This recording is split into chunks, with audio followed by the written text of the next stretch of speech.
breathed in the cool, pure air, tasting the rich oxygen and nitrogen. My eyes filled with tears. The sun hovered behind the horizon like an orange fireball. Sunny, that was the latest buzzword. It was talked about now with every breath, and suddenly I knew what it really meant. I stretched out my hand to feel the warmth, to touch its face. Then the timer squealed and a voice roared in my ear. Simulation room S23, your time is up. Please move to the fast decompression chamber. 2 hours later, I was back at the helm of my ship, the Zukabus, leaving the pleasure centers of the Malay archipelago behind. The nano-fabric of my pilot's seat massaged my body as I accelerated on full dipole drive, spearing into the black heart of the lifeless ocean like a nightmare shattering a dream.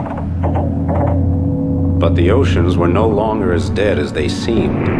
Scientists brewed gene cocktails and chromosome soups without sanction, rebreeding every life form within range of their test tubes. Mighty sharks, dolphins, even the greatest carnivores that ever lived.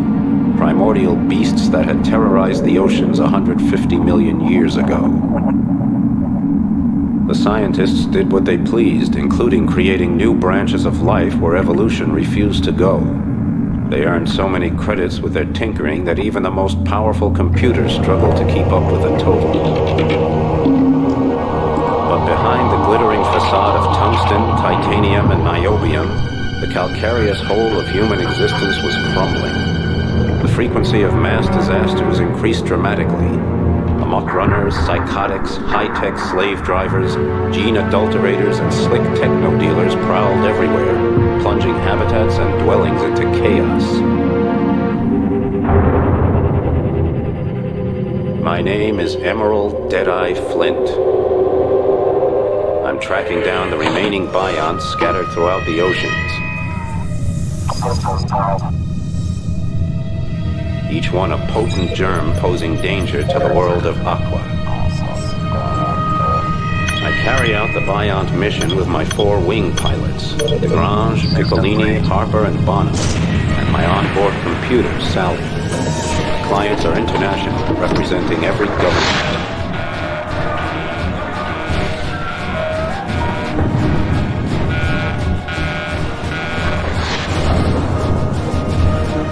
When the Bionts appeared out of nowhere 5 years ago, aiming to extinguish human life in the oceans, I had no objection. On the other hand, it didn't hurt my cash box any to give humanity a short reprieve, so I went for the credits. But during the destruction of the Biont stronghold off Australia, called the Survion, my friend Hong Long sacrificed her own life so I could place the final explosive charge. Now I don't sleep too easy. And I won't until every last remnant of the Biont threat has been eliminated.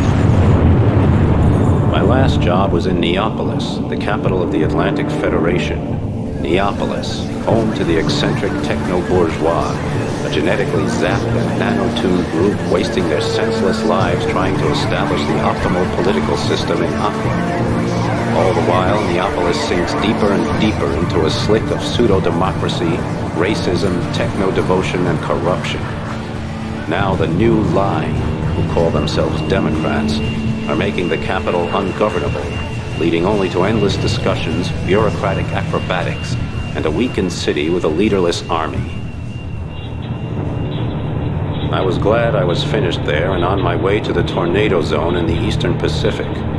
People take drugs in the tornado zone instead of ingesting nanorobots for cures, and their free-thinking attitude translates into free action as well.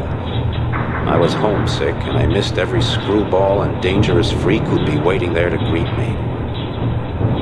On the way, I made a short side trip to the Argentine basin to see my friend, El Topo, the Mole. Nobody pulls strings like El Topo, who can get almost anything done behind the politicians' backs. El Topo murmured something to me about an important job, a secret scientific sensation. I got a little bored until he came to the part about earning lots of credits. So I went to Magellan and spent a few hard hours at Mariner's Pride, a rotten workers' dive, where I downed mid-brain assassins with a few old friends. Just as the world turned into the carousel I was hoping to ride, I caught sight of some jerk clearing off with a Zuka bus. I had never thought about that happening. Someone just stealing my ship out from under my nose. But there it went. Suddenly I was back to square one again in my old stomping ground. Broke, exhausted, and listing heavily.